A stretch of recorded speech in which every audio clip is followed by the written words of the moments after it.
Hello दोस्तों, आप सबको मेरी राम राम। आज मैं कबीरदास जी के दोहे अर्थ सहित आपको सुनाने जा रही हूँ, तो सुनिए। मलिन आवत देख के कलियन कहे पुकार, फूल फूल चुन लिए कली हमारी बार कबीरा, कली हमारी बार। अर्थात कबीरदास जी कहते हैं, मालिन को आते देखकर बगीचे की कलियां आपस में बातें करती हैं कि आज मालिन ने फूलों को तोड़ लिया और कल हमारी बारी आ जाएगी। अर्थात आज आप जवान हैं, कल आप भी बूढ़े हो जाएंगे और एक दिन मिट्टी में मिल जाओगे। आज की कली कल फूल बनेगी।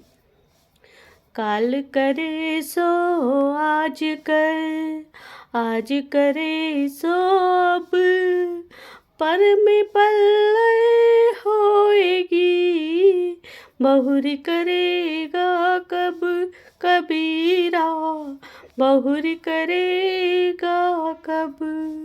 अर्थात कबीरदास जी कहते हैं कि हमारे पास समय बहुत कम है। जो काम कल करना है वो आज करो और जो आज करना है वो अभी करो, क्योंकि पल भर में प्रलय हो जाएगी। फिर आप अपने काम कब करोगे। ज्योति तिल माही तेल है, जो चकमक में आग, तेरा साई तुझी में है, आग सके तो जाग कबीरा, जाग सके तो जाग। कबीरदास जी कहते हैं कि जैसे तिल के अंदर तेल होता है और आग के अंदर रोशनी होती है, ठीक वैसे ही हमारे ईश्वर हमारे अंदर ही बुद्धिमान विद्यमान हैं। अगर ढूंढ सको तो ढूंढ लो। जहाँ दया तहाँ धर्म है, जहाँ लोभ वहाँ पाप, जहाँ क्रोध तहाँ काल है, जहाँ क्षमा वहाँ आप कबीरा, जहाँ क्षमा वहाँ आप। कबीरदास जी कहते हैं कि जहाँ दया है वहीं धर्म है, और जहाँ लोभ है वहाँ पाप है, और जहाँ क्रोध है वहाँ सर्वनाश है, और जहाँ क्षमा है वहाँ ईश्वर का वास होता है।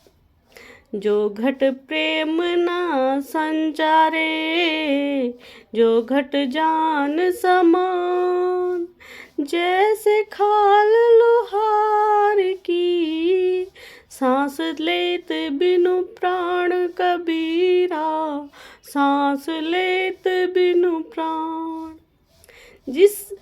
जिस संसार अंदर दूसरों के प्रति प्रेम की भावना नहीं है, वो इंसान पशु के समान है।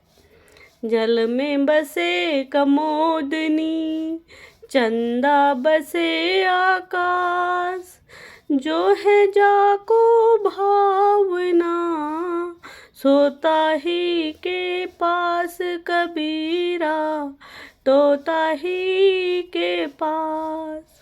अर्थात कबीरदास जी कहते हैं, कमल जल में खिलता है और चंद्रमा आकाश में रहता है, लेकिन चंद्रमा का प्रतिबिंब जब जल में चमकता है तो कबीरदास जी कहते हैं कि कमल और चंद्रमा में इतनी दूरी होने के बावजूद भी दोनों कितने पास हैं। जल में चंद्रमा का प्रतिबिंब ऐसे लगता है जैसे चंद्रमा खुद कमल के पास आ गया हो। वैसे ही जब कोई इंसान ईश्वर से प्रेम करता है तो ईश्वर स्वयं चलकर उसके पास आ जाता है। जाति न पूछो साधु की, पूछ लीजिए ज्ञान, मोल करो तलवार का, पड़ा रहने दो म्यान कबीरा, पड़ा रहने दो म्यान। अर्थात कबीरदास जी कहते हैं, साधु से उसकी जाति मत पूछो, बल्कि उनसे ज्ञान की बातें करिए। उनसे ज्ञान कीजिए। मोल करना है तो तलवार का करो, म्यान को पड़ी रहने दो। जग में बैरी कोई नहीं, जो मन शीतल हो।